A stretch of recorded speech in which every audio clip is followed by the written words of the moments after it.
한국인들은 다르게 태어났습니다. 아시아인들과 근본이 완전히 다르죠. 하버드의 한 교수의 발언으로 인해 학자들로 가득한 세미나실의 공기가 얼어붙었습니다. 일본인 교수와 중국인 교수는 비웃으며 반박했죠. 한국 문화가 일본의 아류인 건 전 세계가 알고 있습니다. 한국은 중국의 경제적 부산물일 뿐입니다. 하지만 40년 연구 데이터가 공개되자 그들은 더 이상 입을 떼지 못한 것이었는데요. 전 세계 학계를 인정하게 만든 한국인만 가진 DNA. 과연 그 충격적인 전말은 도대체 무엇이었을까요? 이야기를 시작하기 앞서 사연 속의 제작에 힘이 되는 구독과 좋아요 부탁드립니다. 한국을 응원하신다면 대한민국 화이팅! 이라고 아래 댓글로 남겨주세요. 저는 하버드 대학교 케네디 스쿨 행동경제학과 교수로 40년간 재직해온 리처드 스탠리입니다. 제 사무실 벽면에는 노벨 경제학상 수상자들과 함께 찍은 사진들이 빼곡하게 걸려 있죠. 그들은 모두 제 스승이거나 동료였습니다. 저는 그분들에게서 하나의 확고한 진리를 배웠습니다.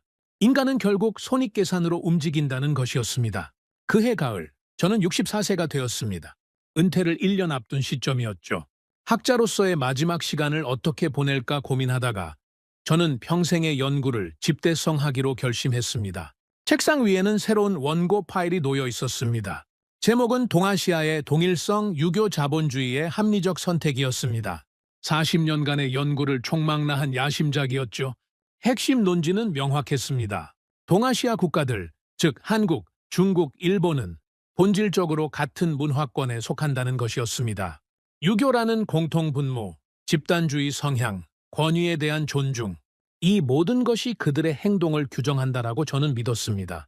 특히 한국은 제 이론을 증명하는 완벽한 사례처럼 보였습니다.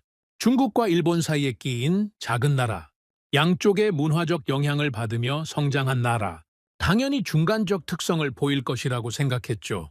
어느 날 오후 제 제자 한 명이 사무실을 찾아왔습니다. 그는 동아시아 챕터를 검토하다가 질문을 던졌습니다. 교수님, 한국을 중국, 일본과 같은 카테고리로 묶으시는 건가요? 저는 당연하다는 듯 대답했습니다. 그럼 본질은 같으니까. 세부적 차이는 있겠지만 큰 틀에서는 동일한 유교 문화권이야. 하지만 최근 한국의 사회 현상들을 보면 좀 다른 것 같은데요? 저는 펜을 내려놓고 제자를 바라봤습니다. 다르다는 게 무슨 의미지? 예를 들어 대규모 시위 같은 건데요. 몇 년 전에 수백만 명이 제 손이 공중에서 제자의 말을 끊었습니다. 그건 예외적 사례야. 통계학적으로 이상치일 뿐이지. 법칙은 예외로 증명되는 거야. 제자는 더 이상 말하지 않았습니다. 하지만 그의 눈빛에는 여전히 의문이 남아 있었죠. 저는 신경 쓰지 않았습니다. 40년 경력의 학자로서 저는 제 이론에 절대적 확신을 가지고 있었으니까요. 며칠 후 저는 책상 서랍 깊숙한 곳에서 오래된 논문 한 편을 꺼냈습니다. 제가 젊은 시절 썼던 논문이었죠. 노란 종이에 인쇄된 글자들이 세월의 흔적을 보여주고 있었습니다. 제목은 한국 경제개발 모델의 한계 국가주도형 비효율의 사례였습니다. 발표 연도는 1983년이었습니다. 당시 저는 30대 초반의 신진학자였습니다. 논문의 핵심 주장을 다시 읽어보았습니다. 한국의 경제개발 모델은 시장 효율성을 저해한다. 정부 주도의 재벌 육성은 자원 배분의 왜곡을 초래한다. 개인의 합리적 선택을 억압하는 이 시스템은 장기적으로 실패할 수밖에 없다. 저는 자신 있게 예측했었죠. 한국 경제는 조만간 붕괴할 것이라고. 그로부터 40년이 흐른 지금 한국은 세계 10위권 경제대국이 되어 있었습니다. 반도체, 자동차, 조선, 문화 콘텐츠 분야에서 세계를 선도하고 있었죠. 하지만 저는 제 예측이 틀렸다고 생각하지 않았습니다. 운이 좋았을 뿐이라고, 시기를 잘 탔을 뿐이라고 스스로를 설득했습니다. 본질적으로 제 이론은 여전히 옳다고 믿었으니까요. 그해 11월, 저는 보스턴 경제학회로부터 초청을 받았습니다. 특별 심포지엄에서 기조연설을 해달라는 요청이었습니다. 주제는 동서양 행동 경제학의 비교 연구였죠. 저는 이 기회를 제 새 책을 홍보할 절호의 찬스로 생각했습니다. 발표 준비에 몰두하면서 저는 제 이론의 정당성을 재확인했습니다. 모든 인간 행동은 비용과 편익의 함수로 설명 가능하다. 동아시아도 예외가 아니다. 한국, 중국, 일본의 차이는 정도의 문제일 뿐 본질은 동일하다. 이것이 제가 40년간 쌓아올린 학문적 신념이었습니다. 심포지엄 당일 아침, 저는 거울 앞에 섰습니다. 회색 양복을 단정하게 차려입고 넥타이를 매만졌죠. 64세의 얼굴에는 자신감이 가득했습니다. 오늘 발표는 제 학자 인생의 정점이 될 거라고 확신했습니다. 하지만 저는 몰랐습니다. 그날이 제 40년 확신이 무너지기 시작하는 날이 될 줄은. 보스턴 경제학회 건물은 19세기 건축물을 보존한 웅장한 공간이었습니다. 높은 천장과 스테인드 글라스 창문이 학문의 권위를 상징하는 듯했죠. 대강당에는 200여 명의 학자들이 모여 있었습니다. 세계 각국에서 온 경제학자, 사회학자, 인류학자들이었습니다. 저는 연단에 올라 마이크를 잡았습니다. 프레젠테이션 첫 슬라이드가 화면에 떴습니다. 동아시아의 경제 기적은 집단주의적 합리성으로 설명됩니다. 제 목소리가 강당에 울려 퍼졌습니다. 개인의 이익을 집단에 맞춘 것일 뿐, 본질적 이기심은 서양과 동일합니다. 청중들이 고개를 끄덕였습니다. 저는 다음 슬라이드로 넘어가며 계속 설명했습니다. 한국, 중국, 일본은 모두 유교 문화권에 속합니다. 권위에 대한 존중, 집단의 조화 중시, 장기적 관점의 의사결정, 이 모든 특성이 그들의 경제 발전을 이끌었죠. 제 발표는 순조롭게 진행되었습니다. 준비한 데이터들이 완벽하게 제 논지를 뒷받침했습니다. 30분간의 발표를 마치고 저는 질의응답 시간을 열었습니다.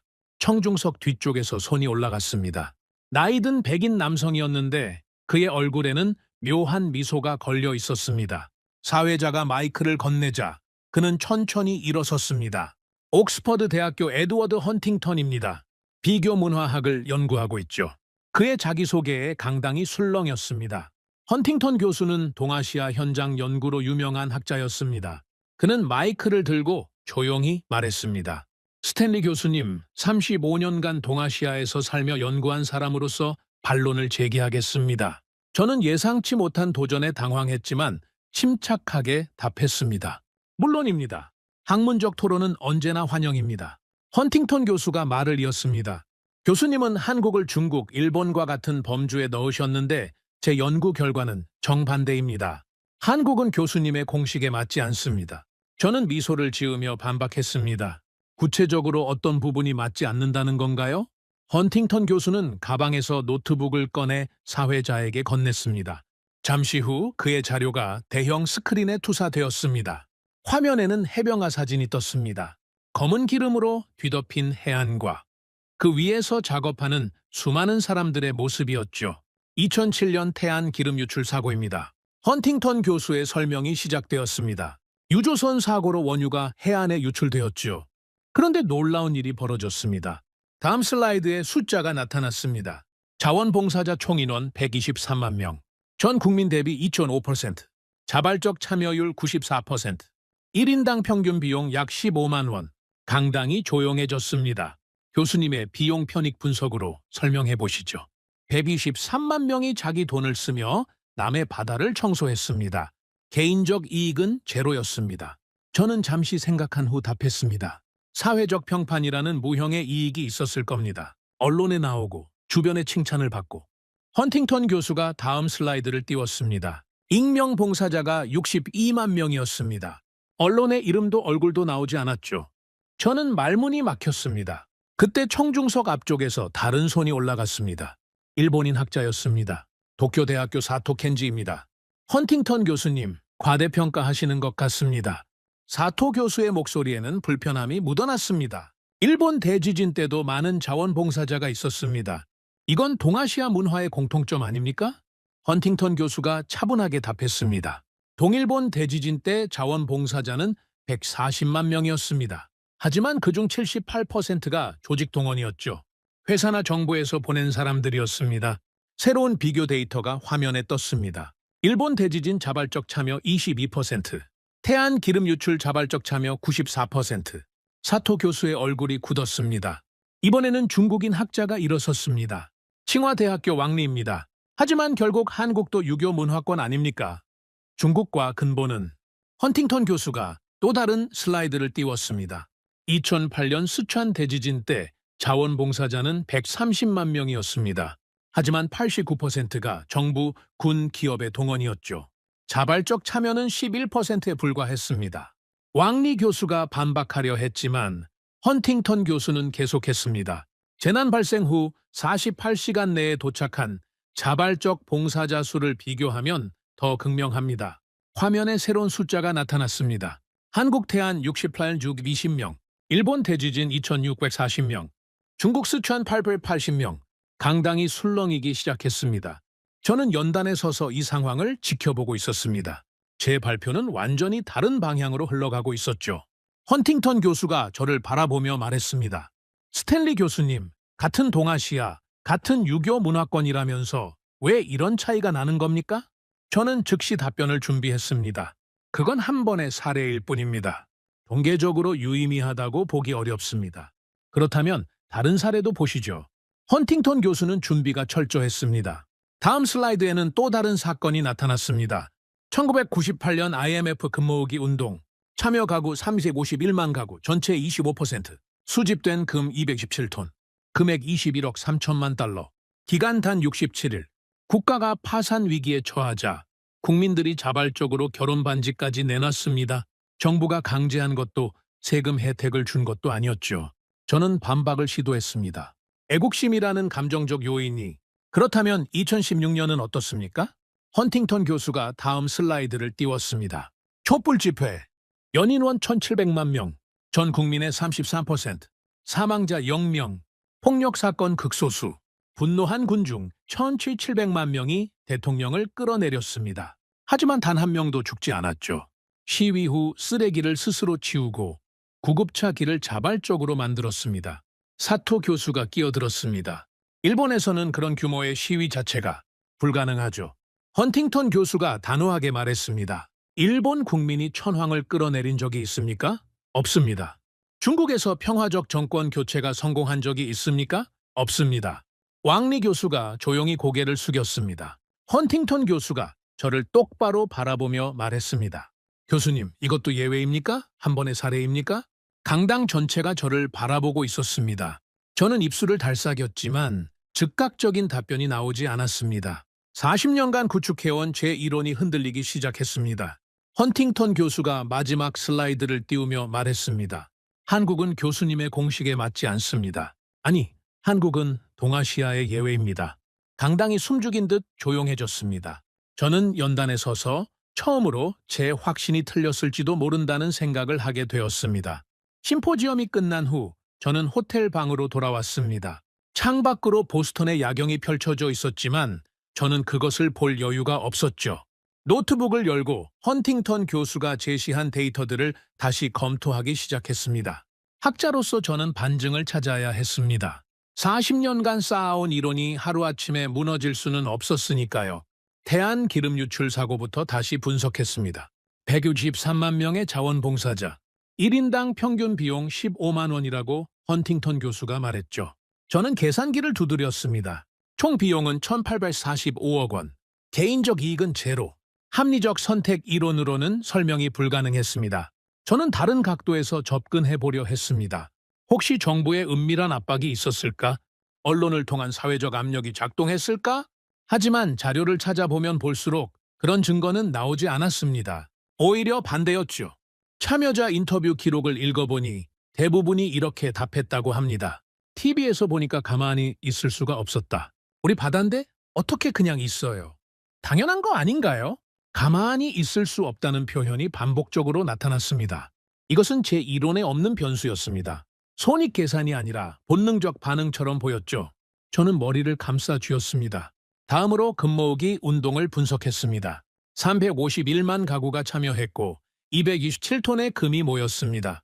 평균적으로 한 가구당 결혼 반지 하나 정도의 가치였죠. 대략 50만 원 상당이었습니다. 351만 곱하기 50만 원, 총 1조 7,550억 원의 가치를 국민들이 자발적으로 내놓은 겁니다. 회수 보장도 없이, 정부 강제도 없이 말이죠. 저는 비슷한 사례를 찾아보려 했습니다. 세계 역사에서 국민이 자발적으로 자기 재산을 내놓아 국가를 구한 경우가 있었을까? 2차 세계대전 때 영국의 전쟁 공채? 아니었습니다. 그건 이자를 주고 돈을 빌린 것이었죠. 미국의 애국 채권? 역시 마찬가지였습니다. 한국처럼 회수 보장 없이 순수하게 기증한 사례는 찾을 수 없었습니다. 새벽 2시가 넘어가고 있었습니다. 저는 커피를 한 잔 더 마시고 촛불 집회 데이터를 열었습니다. 1,700만 명. 이 숫자가 얼마나 거대한지 실감하기 위해 저는 다른 사례와 비교해봤습니다. 2020년 미국 조지 플로이드 시위 참여 인원 약 2,600만 명. 하지만 미국 인구는 3억 3천만 명입니다. 비율로 따지면 7.9%였죠. 한국의 촛불 집회는 전 국민의 33%였습니다. 게다가 미국 시위에서는 수십 명이 사망했고 약탈과 방화가 빈번했습니다. 한국은 사망자 제로, 폭력 사건 극소수였죠. 같은 규모의 군중이 이렇게 다른 결과를 낳은 것입니다. 저는 노트북을 덮고 창밖을 바라봤습니다. 보스턴 찰스강에 다리 불빛이 반짝이고 있었습니다. 40년간 저는 확신했습니다. 인간은 합리적이고 이기적이며 손익 계산으로 움직인다고. 하지만 한국이라는 나라는 그 공식에 맞지 않았습니다. 아니, 완전히 벗어나 있었죠. 저는 처음으로 인정하고 싶지 않은 가능성을 떠올렸습니다. 내가 틀렸을 수도 있다는 것을요. 며칠 후 저는 다시 헌팅턴 교수를 만났습니다. 그는 제 연락을 받고 보스턴의 한 조용한 카페에서 만나자고 했죠. 오후의 햇살이 창문을 통해 들어오는 아늑한 공간이었습니다. 헌팅턴 교수는 이미 자리에 앉아 차를 마시고 있었습니다. 저는 그의 맞은편에 앉으며 단도직입적으로 물었습니다. 교수님은 정말로 한국이 다르다고 생각하십니까? 헌팅턴 교수가 찻잔을 내려놓으며 답했습니다. 35년간 그곳에서 살았습니다. 다르다는 게 아니라 완전히 다릅니다. 저는 준비해온 질문을 꺼냈습니다. 하지만 몇 가지 예외적 사례만으로 전체를 일반화하는 건 학문적으로 위험하지 않습니까? 몇 가지가 아닙니다. 헌팅턴 교수가 가방에서 두꺼운 파일을 꺼냈습니다. 제가 정리한 한국의 집단 행동 사례들입니다. 400년간의 기록이죠. 그는 파일을 제 앞으로 밀었습니다. 저는 첫 페이지를 넘겼습니다. 1992년 임진왜란 의병 봉기. 정규군 8만 4천 명, 민간 의병 22만 명. 전체 전투 인력의 21%가 민간인 자원병이었습니다. 저는 놀라움을 감추지 못했습니다. 21%요? 이건 다른 나라와 비교하면 스페인 대 나폴롱 게릴라전이 12%, 프랑스 레지스탕스가 2.3%, 폴란드 저항군이 4.1%였습니다. 헌팅턴 교수가 조용히 답했습니다. 저는 다음 페이지를 넘겼습니다. 조선시대 밀란 횟수 802회, 같은 기간 청나라 267회, 같은 기간 일본 143회, 일본의 6배입니다. 헌팅턴 교수가 설명을 덧붙였습니다. 한국인들은 역사상 가장 많이 저항한 민족입니다. 왕이 잘못하면 끌어내렸고 관리가 부패하면 봉기했죠. 저는 페이지를 계속 넘겼습니다. 1919년 3.1운동, 참여 인구 200만 명, 당시 전 국민의 3.2%, 1960년 4.19 혁명, 학생과 시민이 독재자를 끌어낸 사례, 1980년 5.18 광주 시민군이 군대와 맞선 기록, 1987년 6월 항쟁, 전국적 시위로 직선제를 쟁취, 2016년 촛불혁명 1,700만 명의 평화 시위. 패턴이 보였습니다. 400년이 넘는 시간 동안 한국인들은 반복적으로 같은 행동을 했습니다. 위기가 오면 모이고, 부당함을 보면 저항하고, 공동체가 위험하면 자기 것을 내놓는 것이었죠. 저는 파일을 덮고 헌팅턴 교수를 바라봤습니다. 이게 정말 우연이 아니라는 말씀이신가요? 우연히 400년간 반복될 수 있습니까? 그의 반문에 저는 대답할 수 없었습니다. 헌팅턴 교수가 계속해서 말했습니다. 스탠리 교수님, 교수님의 이론은 대부분의 인간 사회에 적용됩니다. 미국인도, 유럽인도, 심지어 중국인과 일본인도 손익 계산으로 움직이죠. 하지만 한국은 예외입니다. 그들에게는 손익 계산보다 우선하는 것이 있습니다. 저는 조심스럽게 물었습니다. 그게 뭡니까? 공동체의 생존입니다. 헌팅턴 교수가 새로운 자료를 꺼내 보여줬습니다. 한국은 2000년 역사 동안 933번의 침략을 받았습니다. 평균 5.5년에 한 번씩 외적이 쳐들어왔죠. 저는 그 숫자에 충격을 받았습니다.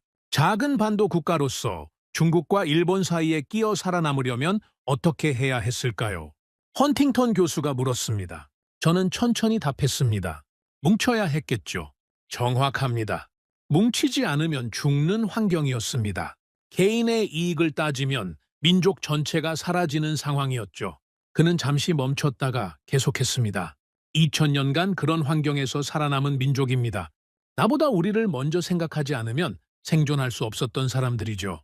저는 침묵했습니다. 진화 생물학적 관점에서 보면 그의 말이 맞았습니다. 환경이 행동을 규정하고 반복된 행동이 문화가 되고 문화가 DNA처럼 대물림되는 것이죠. 그래서 재난이 터지면 회의부터 하는 게 아니라 출동부터 합니다. 헌팅턴 교수가 말을 이었습니다. 규칙이 없어도 움직이고 강제가 없어도 협력합니다. 내 손해보다 우리의 안전이 먼저입니다. 저는 고개를 끄덕일 수밖에 없었습니다. 데이터가, 역사가, 패턴이 모두 같은 것을 가리키고 있었으니까요. 교수님, 제가 조용히 말했습니다. 저는 한국을 잘못 이해하고 있었던 것 같습니다. 헌팅턴 교수가 미소 지었습니다. 인정하는 데 용기가 필요했을 겁니다. 하지만 여전히 의문이 남습니다. 저는 솔직하게 말했습니다. 왜 한국만 그런 겁니까? 중국도 일본도 비슷한 역사를 겪지 않았습니까? 헌팅턴 교수가 고개를 저었습니다. 아닙니다. 환경이 달랐습니다. 그는 설명을 시작했습니다. 일본은 섬나라입니다. 역사상 외침을 2번밖에 받지 않았죠. 몽골과 2차 대전 때요. 외부 위협이 없으니 내부 질서가 발달했습니다. 저는 이해가 되기 시작했습니다. 중국은 땅이 넓습니다. 위기가 와도 도망칠 곳이 있었죠. 왕조가 바뀌면 새 왕조에 복종하면 됐습니다. 생존을 위해 뭉칠 필요가 없었습니다. 헌팅턴 교수의 분석은 명확했습니다. 하지만 한국은 달랐습니다. 작은 반도 도망칠 곳 없음, 강대국에 둘러싸임. 뭉치지 않으면 민족 자체가 사라지는 상황이었죠. 저는 깊은 한숨을 쉬었습니다. 40년간의 연구가 한순간에 재구성되는 느낌이었습니다. 카페를 나온 후 저는 보스턴 거리를 걸었습니다. 11월의 찬바람이 얼굴을 스쳤지만 저는 느낄 수 없었습니다. 머릿속이 복잡했으니까요. 하버드 캠퍼스로 돌아와 제 연구실에 들어섰습니다. 벽에 걸린 사진들이 눈에 들어왔습니다. 노벨상 수상자들과의 기념사진, 국제학회에서 상을 받던 순간, 제 첫 번째 저서 출판 기념회, 모든 것이 제 학문적 성취를 증명하는 것들이었습니다. 하지만 지금 그 모든 게 흔들리고 있었죠. 저는 책상에 앉아 원고 파일을 열었습니다. 동아시아의 동일성, 유교 자본주의의 합리적 선택. 제목을 보는 순간 위화감이 들었습니다.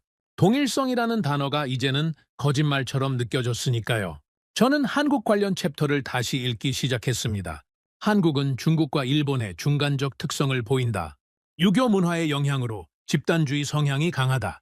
경제 발전은 국가 주도의 합리적 선택 결과다. 모든 문장이 이제는 피상적으로 보였습니다.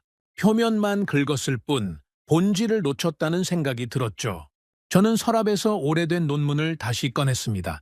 1983년에 쓴 한국 경제개발 모델의 한계였습니다. 당시 저는 자신만만하게 예측했었죠.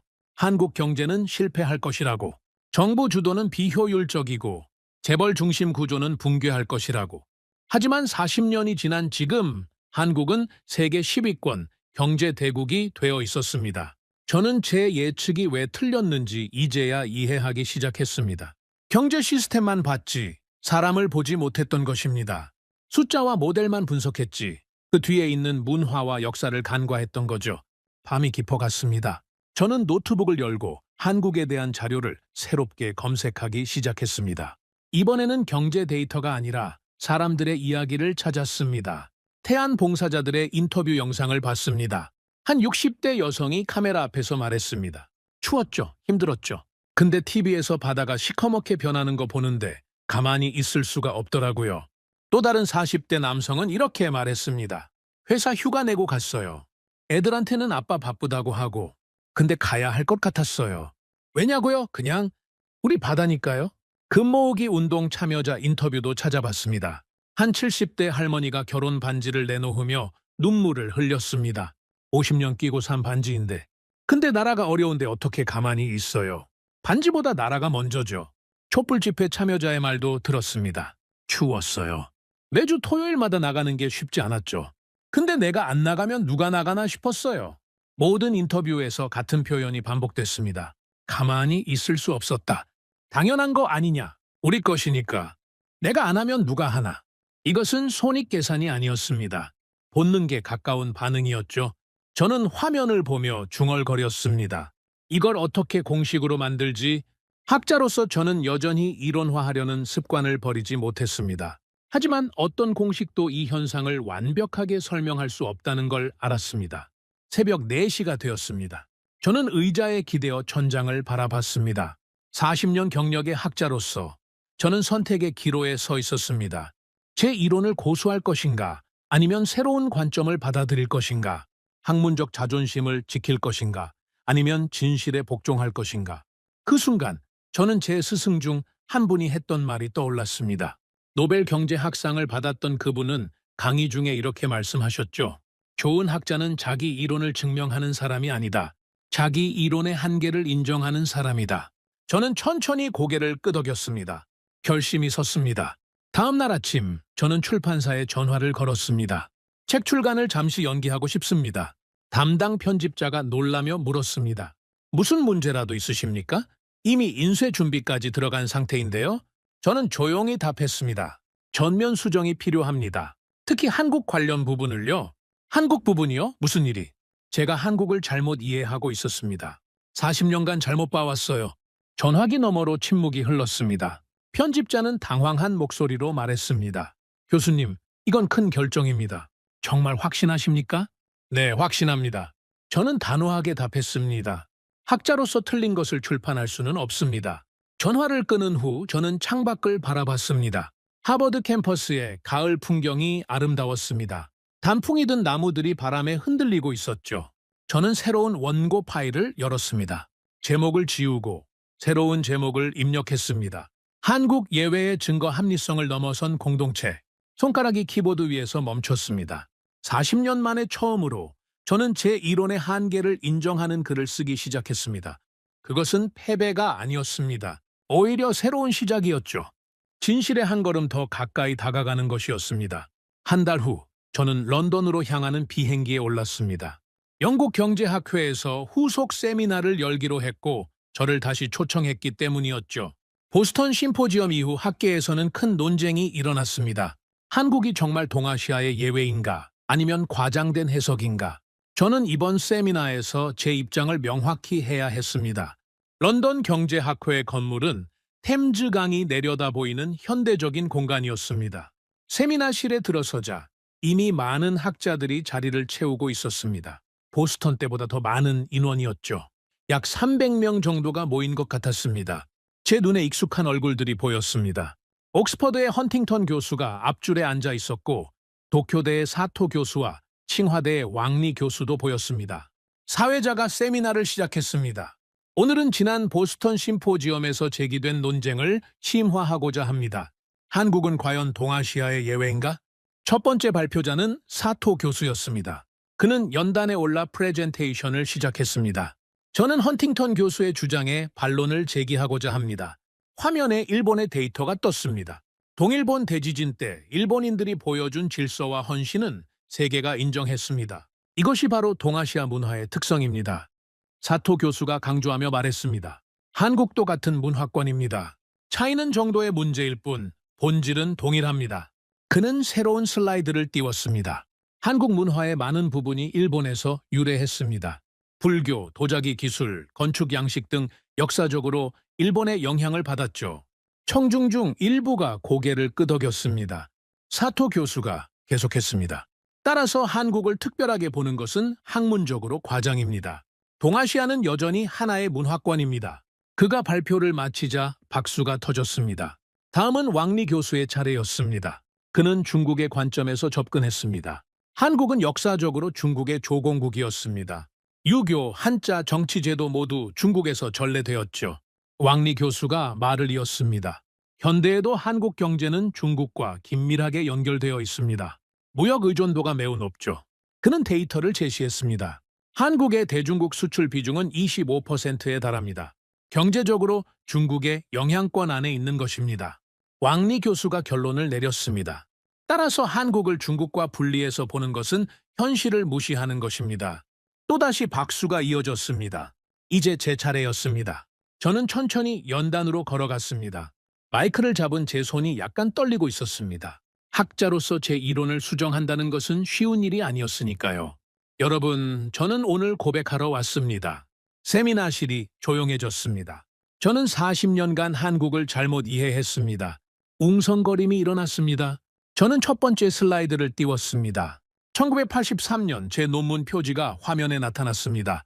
이것은 제가 젊은 시절 쓴 논문입니다.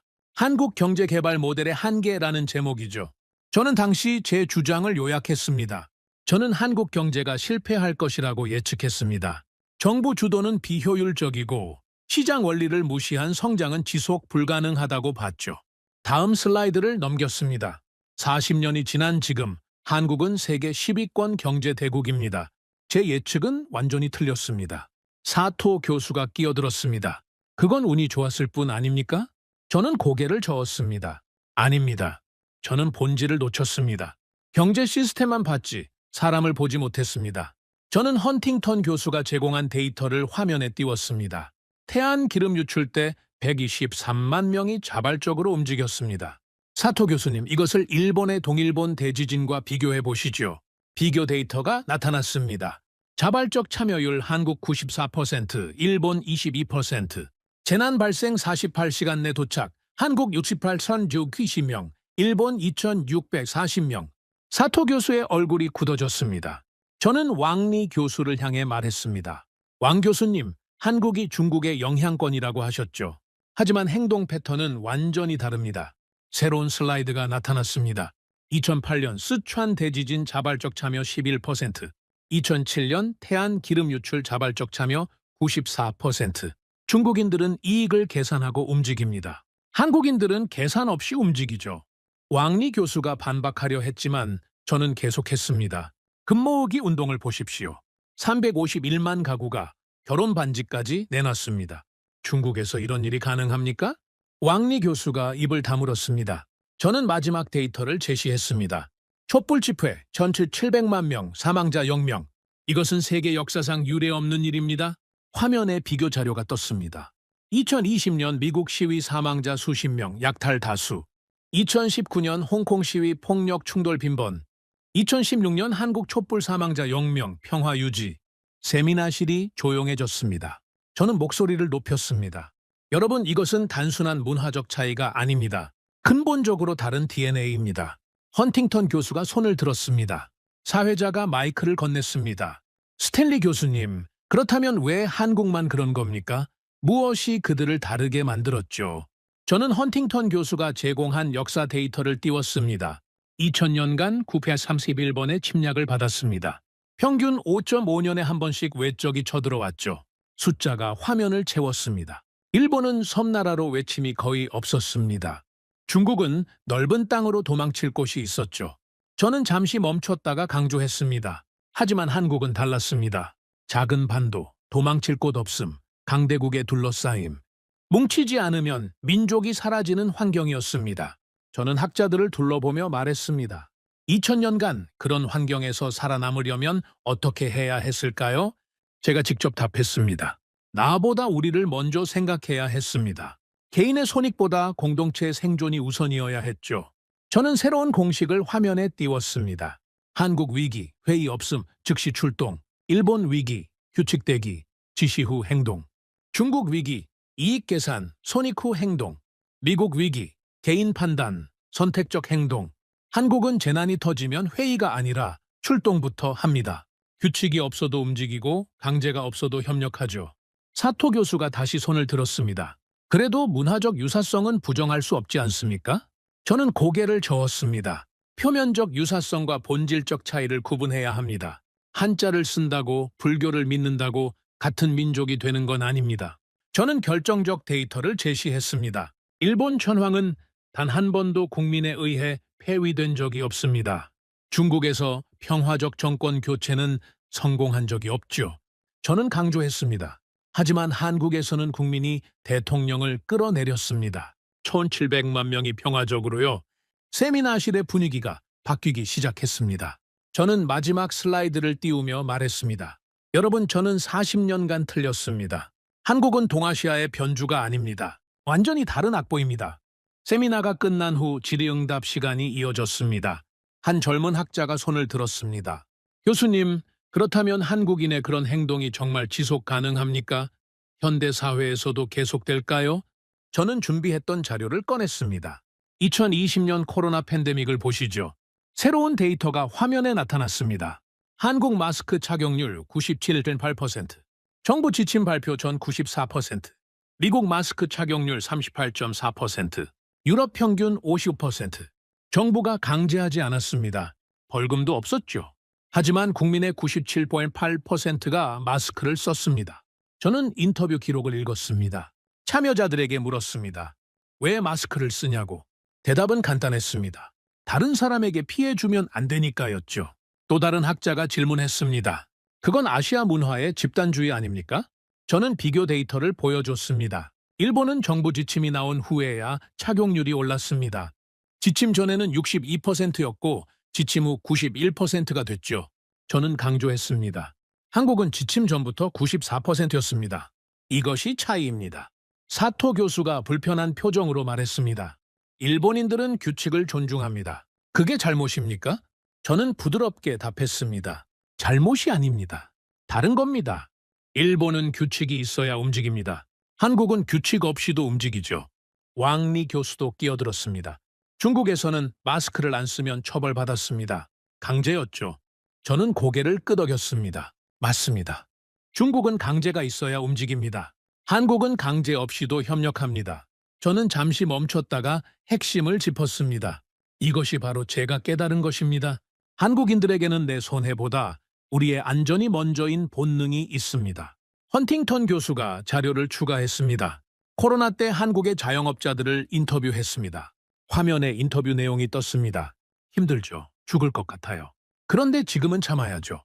다 같이 힘드니까 내가 문 열어서 손님 받으면 동네가 다 감염되잖아요. 내 장사보다 동네가 먼저죠. 저는 그 문장을 가리키며 말했습니다. 내 장사보다 동네가 먼저. 이것이 한국입니다. 한 경제학자가 회의적으로 물었습니다. 하지만 교수님, 그런 행동은 경제적으로 비합리적이지 않습니까? 저는 웃으며 답했습니다. 네, 단기적으로는 비합리적입니다. 하지만 장기적으로는 가장 합리적이죠. 저는 설명을 이었습니다. 개인이 손해를 보더라도 공동체가 살아남으면 결국 개인도 살아남습니다. 2000년간 그렇게 살아온 민족입니다. 또 다른 질문이 나왔습니다. 교수님, 그렇다면 한국 경제의 급성장도 같은 맥락으로 설명할 수 있습니까? 저는 고개를 끄덕이며 새 데이터를 띄웠습니다. 1960년대와 70년대 한국인들은 전 세계로 나갔습니다. 화면에 숫자들이 나타났습니다. 독일 파견 광부 7,936명, 임금의 90% 본국 송금. 독일 파견 간호사 1,371명, 임금의 85% 송금. 베트남 파병 32만 명, 위험수당 전액 송금. 중동 건설 180만 명 파견. 왜 그들은 자기 임금의 대부분을 본국으로 보냈을까요? 저는 학자들을 둘러보며 물었습니다. 나라가 가난하니까, 가만히 있을 수 없으니까, 내가 벌어서 나라를 일으켜야 한다고 생각했기 때문입니다. 저는 감정이 북받쳐 올라오는 것을 느꼈습니다. 이들은 자기 가족도 제대로 못 챙기면서 나라를 위해 돈을 보냈습니다. 합리적 선택이 아닙니다. 본능입니다. 세미나실이 숙연해졌습니다. 저는 마지막 정리를 시작했습니다. 여러분, 저는 이제 이해합니다. 한국의 경제 기적은 시스템이 아니라 사람이 만든 것이었습니다. 저는 화면에 새로운 문구를 띄웠습니다. 국가가 아니라 사람부터 살리는 선택. 위기에서 나보다 우리를 먼저 꺼내는 사람들. 돈을 내라고 한 적 없는데 스스로 내놓는 문화. 이것이 제가 40년 만에 발견한 한국의 진실입니다. 저는 잠시 숨을 고르고 마지막 말을 했습니다. 그리고 이것은 한 번의 미담이 아닙니다. 400년간 반복되는 행동 패턴입니다. 저는 역사 데이터를 다시 보여줬습니다. 초리 92년 의병 봉기, 1919년 독립운동, 1960년 4.19 혁명, 1998년 근무의기, 2007년 태안 봉사, 2016년 촛불 집회, 2020년 코로나 대응, 400년간 같은 패턴입니다. DNA라고 부를 수밖에 없습니다. 사토 교수가 천천히 손을 들었습니다. 그의 얼굴에는 더 이상 반박의 의지가 보이지 않았습니다. 스탠리 교수님, 솔직히 인정하기 싫지만 데이터가 명확합니다. 그가 한숨을 쉬며 말했습니다. 일본에서는 이런 자발성을 찾기 어렵습니다. 규칙과 지시가 있어야 움직이죠. 왕리 교수도 고개를 끄덕였습니다. 중국도 마찬가지입니다. 이익이나 강제가 없으면 사람들이 움직이지 않습니다. 그가 쓸쓸하게 웃었습니다. 한국은 정말 다른 것 같습니다. 저는 두 교수를 바라보며 말했습니다. 다르다는 것은 우열의 문제가 아닙니다.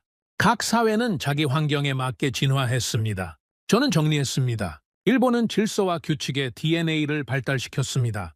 중국은 생존과 실용의 DNA를 만들었죠. 한국은 공동체 우선의 DNA를 가지게 됐습니다. 헌팅턴 교수가 일어서며 박수를 쳤습니다. 곧 세미나실 전체에 박수가 퍼져나갔습니다. 저는 연단에서 내려오며 제 안에서 무언가가 바뀌었음을 느꼈습니다. 40년간의 확신이 무너졌지만 동시에 새로운 이해가 생겨났습니다. 세미나가 끝나고 여러 학자들이 저에게 다가왔습니다. 한 젊은 연구자가 물었습니다. 교수님, 이렇게 이론을 바꾸시는 게 쉽지 않으셨을 텐데요. 저는 솔직하게 답했습니다. 쉽지 않았습니다. 하지만 학자는 진실에 복종해야 합니다. 자존심이 아니라요. 또 다른 교수가 말했습니다. 교수님의 용기에 감사드립니다. 많은 학자들이 배워야 할 자세입니다. 저는 고개를 숙이며 답했습니다. 저야말로 한국에게서 배웠습니다. 겸손함을요. 그날 밤 호텔방으로 돌아온 저는 창밖의 런던 야경을 바라봤습니다. 템즈강에 달이 불빛이 반짝이고 있었습니다. 저는 노트북을 열고 수정 중인 원고를 꺼냈습니다. 새로운 서문을 쓰기 시작했습니다. 나는 40년간 인간을 공식으로 설명하려 했다. 그런데 한국이라는 나라가 내 공식을 모두 깼다. 손가락이 키보드 위에서 춤을 췄습니다. 한국을 설명하는 건 제도가 아니라 행동의 본능이다. 그리고 그 본능은 2000년 역사가 만든 것이다. 저는 잠시 멈췄다가 계속 썼습니다. 이것은 우월함이 아니다. 다름이다. 그리고 존중받아야 할 다름이다. 밤이 깊어갔지만 저는 멈출 수 없었습니다. 40년 만에 처음으로 저는 진심으로 배운다는 것이 무엇인지 알게 되었습니다. 런던에서 돌아온 지 일주일 후 저는 예상치 못한 이메일을 받았습니다. 한국의 서울대학교에서 온 초청장이었습니다. 리처드 스탠리 교수님의 1983년 논문을 재조명하는 특별 세미나를 개최하고자 합니다. 제목을 보는 순간 가슴이 철렁 내려앉았습니다. 한국 경제개발 모델의 한계, 40년 후의 재평가. 그들은 제가 젊은 시절 쓴 그 논문을 다시 꺼낸 것이었습니다. 한국이 실패할 것이라고 예측했던 완전히 틀린 그 논문을요. 첨부 파일을 열어보니 제 논문에 스캔본이 있었습니다. 노란 종이에 인쇄된 글자들이 세월의 무게를 보여주고 있었죠. 저는 천천히 읽기 시작했습니다. 한국의 정부 주도 경제 개발은 시장 효율성을 저해한다. 재벌 중심 구조는 자원 배분의 왜곡을 초래하며 장기적으로 지속 불가능하다. 개인의 합리적 선택을 억압하는 이 시스템은 필연적으로 붕괴할 것이다. 저는 당시 이렇게 결론지었습니다. 한국 경제는 1990년대 중반을 넘기지 못할 것으로 예상된다. 논문을 다 읽고 나니 부끄러움이 밀려왔습니다. 30대 초반에 제가 얼마나 오만했는지 적나라하게 드러나 있었습니다. 숫자와 모델만 보고 사람과 문화는 전혀 고려하지 않았던 것이죠. 저는 답장을 써야 했습니다. 손가락이 키보드 위에서 머뭇거렸습니다. 거절할까? 아니면 받아들일까? 학자로서의 자존심은 거절하라고 속삭였습니다. 하지만 진실에 대한 책임은 받아들이라고 말했죠. 저는 깊은 숨을 들이쉬고 타이핑하기 시작했습니다. 초청해 주셔서 감사합니다. 기꺼이 참석하겠습니다. 손가락이 멈췄다가 계속 움직였습니다. 다만 한 가지 말씀드리고 싶습니다. 저는 그 논문이 완전히 틀렸다는 것을 인정하러 가는 것입니다. 이메일을 보내고 나니 묘한 해방감이 들었습니다. 2달 후 저는 처음으로 한국 땅을 밟았습니다. 인천공항에 내리는 순간 저는 긴장했습니다. 제가 실패할 것이라고 예측했던 나라. 그런데 지금은 세계 10위권 경제대국이 된 나라. 공항 밖으로 나오자 서울의 풍경이 펼쳐졌습니다. 높은 빌딩들, 깨끗한 도로, 질서정연한 사람들. 1983년 제가 상상했던 모습과는 완전히 달랐습니다. 택시를 타고 호텔로 가는 동안 저는 창밖을 계속 바라봤습니다. 한강을 건너는 다리들, 현대적인 건물들, 활기찬 거리들. 모든 것이 제 예측이 얼마나 틀렸는지 증명하고 있었습니다. 다음 날 서울대학교 세미나실에 도착했습니다. 200명 정도의 청중이 자리를 채우고 있었습니다. 대부분이 한국 학자들이었고 일부 언론인들도 보였죠. 저는 연단에 올랐습니다. 화면에는 제 1983년 논문 표지가 크게 떠 있었습니다. 사회자가 소개했습니다. 오늘은 리처드 스탠리 하버드 교수님을 모셨습니다. 43년 전 한국 경제에 대한 예측과 현실을 비교해보는 시간을 갖겠습니다. 저는 마이크를 잡고 천천히 말하기 시작했습니다. 여러분, 저는 오늘 사과하러 왔습니다. 세미나실이 조용해졌습니다. 43년 전 저는 한국 경제가 실패할 것이라고 예측했습니다. 완전히 틀렸습니다. 저는 당시 논문의 주요 내용을 화면에 띄웠습니다. 저는 정부 주도가 비효율적이라고 했습니다. 재벌 구조가 붕괴할 것이라고 했죠. 다음 슬라이드에는 현재 한국의 경제 지표들이 나타났습니다. GDP 세계 10위권, 반도체 세계 1위, 조선 세계 1위, 자동차 생산 세계 5위. 제 예측과 정반대의 결과입니다. 저는 잠시 숨을 고르고 계속했습니다. 저는 왜 틀렸을까요? 무엇을 놓쳤을까요? 한 한국 교수가 손을 들었습니다. 교수님, 경제 모델 자체는 틀리지 않았을 수 있습니다. 단지 한국에 적용하기에 부적절했던 것 아닙니까? 저는 고개를 저었습니다. 아닙니다. 저는 더 근본적인 것을 놓쳤습니다. 저는 새로운 슬라이드를 띄웠습니다. 저는 숫자만 봤습니다. 사람을 보지 못했죠. 화면에 제가 준비한 자료가 나타났습니다. 1960년대 독일로 간 광부들, 간호사들의 사진. 이들은 임금의 90%를 본국으로 보냈습니다. 자기 가족도 제대로 못 챙기면서요. 베트남 파병 군인들의 기록. 32만 명이 위험수당 전액을 나라로 보냈습니다. 중동 건설 노동자들의 사진. 180만 명이 사막에서 피땀 흘려번 돈을 한국으로 송금했습니다. 저는 청중들을 둘러보며 말했습니다. 이것을 제 경제 모델로 어떻게 설명합니까? 합리적 선택으로 설명할 수 있습니까? 세미나실이 조용했습니다. 없습니다. 이것은 경제 이론으로 설명할 수 없습니다. 이것은 사람의 문제입니다. 저는 목소리를 높였습니다. 한국의 경제 기적은 시스템이 만든 게 아닙니다. 사람이 만든 겁니다. 또 다른 학자가 질문했습니다. 그렇다면 교수님, 무엇이 한국 사람들을 그렇게 만들었다고 보십니까? 저는 헌팅턴 교수에게 배운 것을 설명했습니다. 2000년간 931번의 침략, 뭉치지 않으면 사라지는 환경. 그것이 한국인의 DNA를 만들었습니다. 저는 데이터를 제시했습니다. 1592년 의병부터 2016년 촛불까지 400년간 같은 패턴이 반복됩니다. 화면에 역사적 사건들이 나열되었습니다. 가만히 있을 수 없다는 본능, 나보다 우리가 먼저라는 습관, 이것이 한국을 만들었습니다. 한 젊은 연구자가 손을 들었습니다. 교수님, 그렇다면 앞으로의 한국 경제는 어떻게 될 것으로 보십니까? 저는 웃으며 답했습니다. 저는 더 이상 예측하지 않겠습니다. 43년 전 예측이 완전히 틀렸으니까요. 청중들이 웃음을 터뜨렸습니다. 저는 진지하게 말을 이었습니다. 하지만 한 가지는 확신합니다. 한국인들이 가만히 있을 수 없는 DNA를 가진 한, 이 나라는 계속 앞으로 나아갈 것입니다. 세미나가 끝난 후 한 노교수가 저에게 다가왔습니다. 그는 70대 후반으로 보였습니다. 스탠리 교수님, 저는 1960년대 독일에 간 광부였습니다. 저는 깜짝 놀랐습니다. 정말입니까? 네, 3년간 탄광에서 일했습니다. 교수님 논문에 나온 그 사람들 중 하나죠. 그가 미소 지으며 말했습니다. 저는 조심스럽게 물었습니다. 왜 임금의 대부분을 보내셨습니까? 노 교수가 잠시 생각하더니 답했습니다. 나라가 가난했으니까요.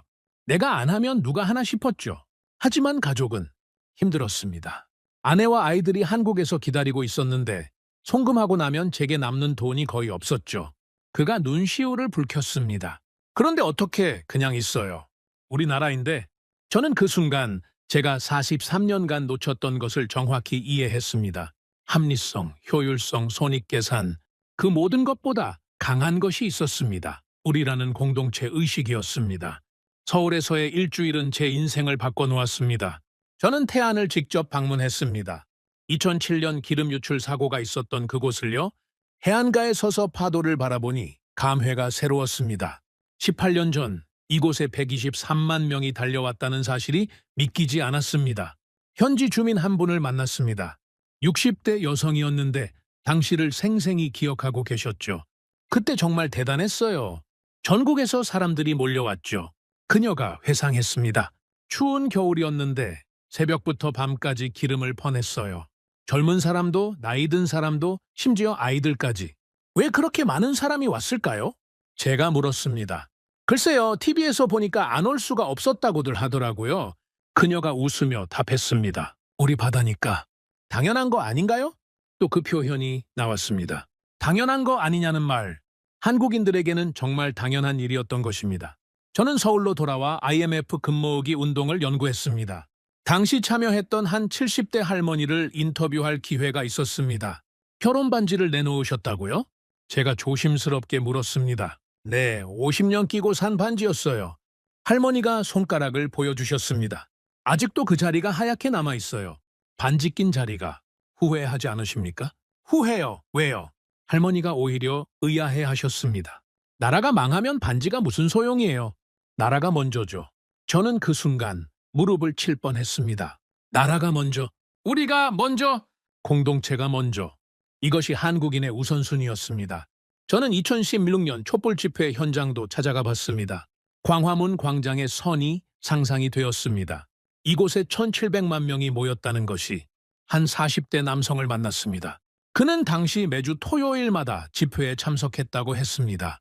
힘들지 않으셨어요? 매주 나오는 게? 힘들었죠. 추웠고 시간도 많이 걸렸고 그가 솔직하게 답했습니다. 그런데 왜 계속 나오셨습니까? 내가 안 나가면 누가 나가나요? 그가 담담하게 말했습니다. 이건 우리나라 문제잖아요? 내 문제기도 하고. 저는 일주일간의 한국 방문을 마치고 미국으로 돌아왔습니다. 비행기 안에서 저는 노트에 메모를 했습니다. 한국인들에게 공동체는 선택이 아니라 본능이다. 위기가 오면 회의하지 않고 출동한다.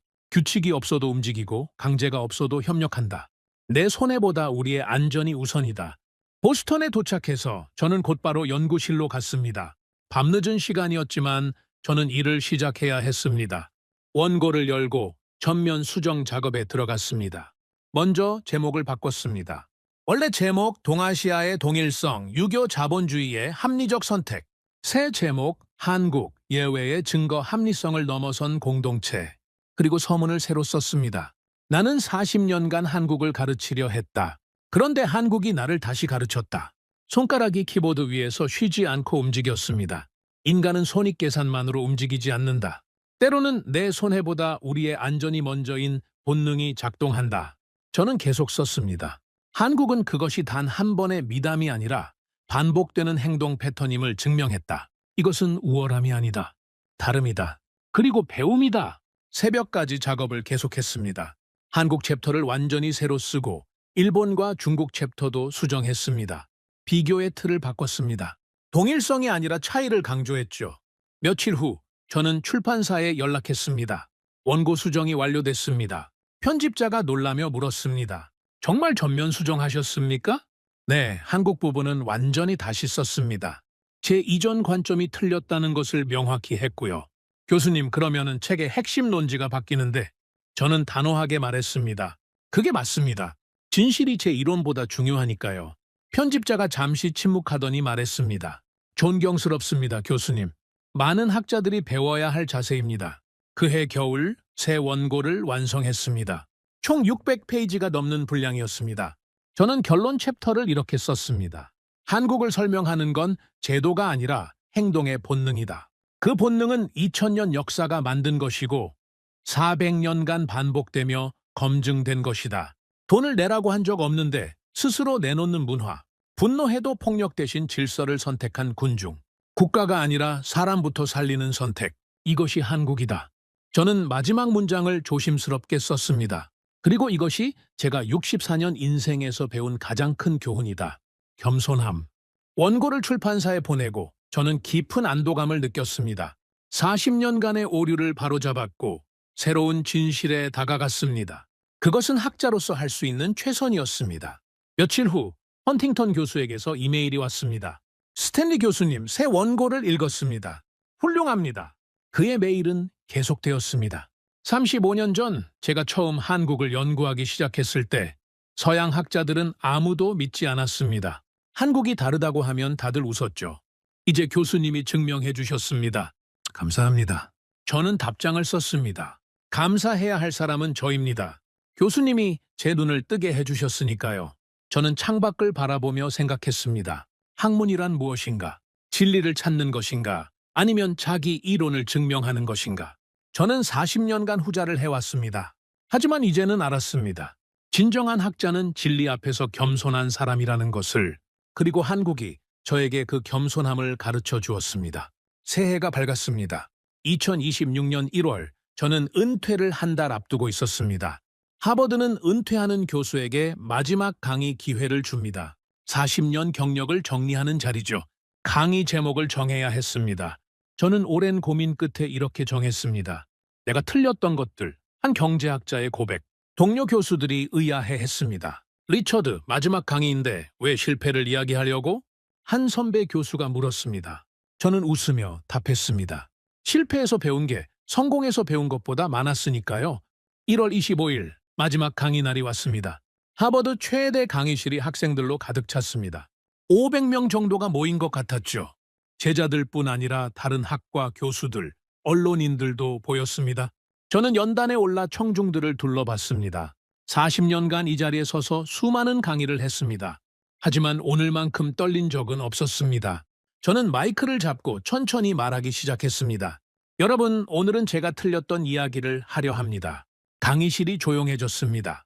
40년간 저는 하나의 확신을 가지고 살았습니다. 인간은 합리적이고 이기적이며 손익계산으로 움직인다는 것이었죠. 저는 첫 슬라이드를 띄웠습니다. 화면에 복잡한 수식들이 나타났습니다. 이것이 제가 평생 연구한 인간 행동의 공식입니다. 비용과 편익, 효용과 만족, 모든 것을 수학으로 설명할 수 있다고 믿었습니다. 저는 잠시 멈췄다가 말했습니다. 그런데 한 나라가 제 공식을 못 듣겠습니다. 다음 슬라이드에 태극기가 나타났습니다. 한국입니다. 강의실이 술렁였습니다. 저는 지난 몇 달간 겪었던 일들을 설명하기 시작했습니다. 보스턴 심포지엄에서 헌팅턴 교수와의 만남, 런던 세미나에서의 논쟁, 서울 방문에서의 깨달음, 모든 것을 솔직하게 이야기했습니다. 태안 기름 유출 때 123만 명이 자발적으로 달려갔습니다. 데이터를 보여주며 설명했습니다. 제 공식으로는 설명할 수 없었습니다. 개인적 이익이 전혀 없었으니까요. 금모으기 운동 때는 351만 가구가 결혼 반지까지 내놨습니다. 촛불 집회 때는 1,700만 명이 평화적으로 대통령을 탄핵했습니다. 저는 각 사례를 자세히 설명했습니다. 그리고 제가 깨달은 것을 공유했습니다. 여러분, 저는 이제 압니다. 인간은 공식을 넘어섭니다. 강의실 뒤쪽에서 한 학생이 손을 들었습니다. 교수님, 그렇다면 40년간의 연구가 무의미했다는 말씀이신가요? 저는 고개를 저었습니다. 아닙니다. 제 이론은 대부분의 경우에 적용됩니다. 미국인도 유럽인도 많은 아시아인들도 손익으로 움직이죠. 저는 강조했습니다. 하지만 예외가 있다는 것을 인정해야 합니다. 그리고 그 예외에서 배워야 합니다. 저는 새로운 슬라이드를 띄웠습니다. 화면에 제 1983년 논문이 나타났습니다. 이것은 제가 젊은 시절 쓴 논문입니다. 저는 당시의 오만함을 고백했습니다. 저는 한국이 실패할 것이라고 예측했습니다. 완전히 틀렸죠. 왜 틀렸을까요? 저는 청중들을 둘러보며 물었습니다. 숫자만 봤기 때문입니다. 사람을 보지 못했죠. 저는 독일로 간 광부들 이야기를 했습니다. 임금의 90%를 송금한 사람들, 베트남 파병 군인들 이야기를 했습니다. 위험수당 전액을 나라로 보낸 사람들, 중동 건설 노동자들 이야기를 했습니다. 180만 명이 사막에서 흘린 땀, 이것이 한국의 경제 기적을 만들었습니다. 저는 목소리를 높였습니다. 시스템이 아니라 사람이, 합리성이 아니라 헌신이, 계산이 아니라 본능이. 한 여학생이 손을 들었습니다. 교수님, 그렇다면 우리는 무엇을 배워야 할까요? 저는 미소 지으며 답했습니다. 겸손함입니다. 저는 설명했습니다. 우리의 이론이 완벽하다고 착각하지 말아야 합니다. 세상에는 우리가 모르는 것이 더 많습니다. 저는 화면에 새로운 문구를 띄웠습니다. 한국이 저에게 가르쳐준 것들. 첫 번째, 공동체는 때로 개인보다 강하다. 두 번째, 위기에서 회의보다 행동이 먼저일 수 있다. 세 번째, 규칙 없이도 질서가 가능하다. 네 번째, 강제 없이도 협력이 일어난다. 다섯 번째, 손해를 감수하는 것이 때로는 가장 합리적이다. 이 모든 것이 제 이론과 반대되는 것들입니다. 저는 인정했습니다.